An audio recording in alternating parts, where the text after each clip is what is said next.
नई बहू और गरीब सास। पवित्रा जी की नई बहू ने आज ही घर में प्रवेश किया था। घर में नई बहू आने से पहले सब बहुत खुश थे। घर में बधाई देने वालों का और नई बहू की मुंह दिखाई करने वालों का तांता लगा था।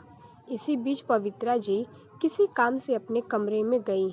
तभी उनकी नज़र अपने पति रमाकांत जी की फोटो की ओर गई, जिनकी अभी 2 साल पहले मृत्यु हुई थी।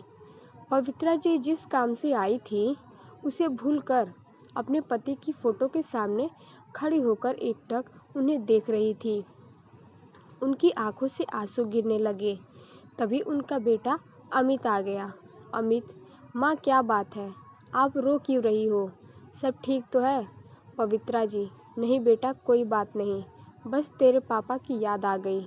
वे आज होते तो बात ही कुछ और होती। अमित, हाँ माँ, ये बात तो है, पर आप दुखी मत हो, यह सब भगवान के हाथ में है। चलो बाहर, सब आपका इंतजार कर रहे हैं।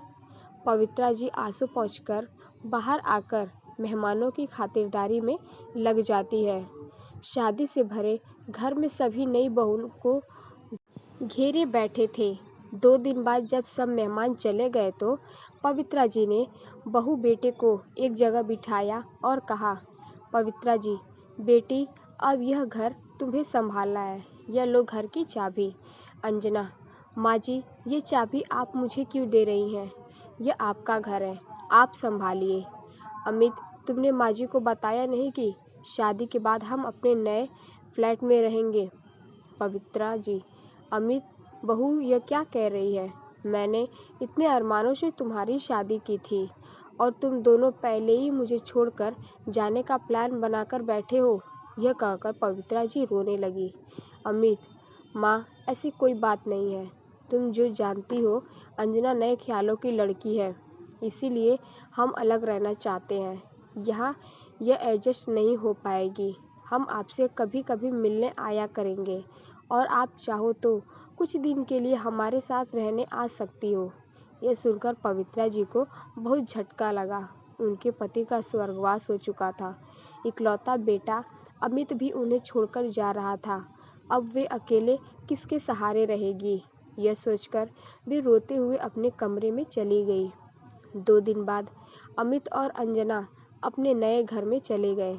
जाते समय अमित ने माँ से कहा, अमित, माँ, मैं आपसे मिलने आता रहूँगा और पैसे भी भिजवाता रहूँगा।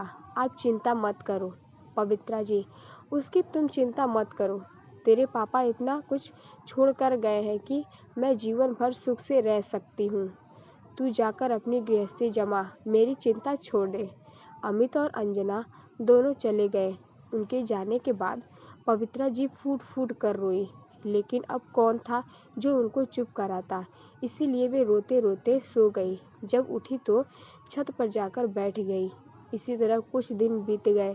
अमित ने अपने नए घर जाकर एक बार भी माँ से बात नहीं की। अमित के इस व्यवहार से पवित्रा जी टूट गई थी। एक दिन पवित्रा जी की बचपन की सहेली उनसे मिलने आई। कविता, अरे पवित्रा, कैसी हो? अमित की शादी पर तो मैं आ ना सकी, सोचा आज जाकर बहू की मुंह दिखाई कराती हूँ। बहू कहाँ है? पवित्रा जी, कविता, वे दोनों ये घर छोड़कर चले गए। बहू मेरे साथ नहीं रहना चाहती। यह सुनकर कविता को बहुत गुस्सा आया। उसने कहा, कविता, तू चिंता मत कर, मैं हूं न तेरे साथ। सुन, इस घर को इस पेइंग गेस्ट बना दे। पास ही कॉलेज है, उसके बच्चे यहाँ आकर रहेंगे। उससे तुझे इनकम भी हो जाएगी और तेरा मन भी लगा रहेगा। पवित्रा जी, लेकिन यह सब कैसे होगा? मुझे तो कुछ नहीं आता।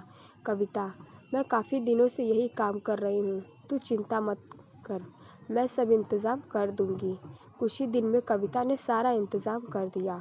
कॉलेज के बच्चे पेइंग गेस्ट की तरह वहाँ रहने लगे।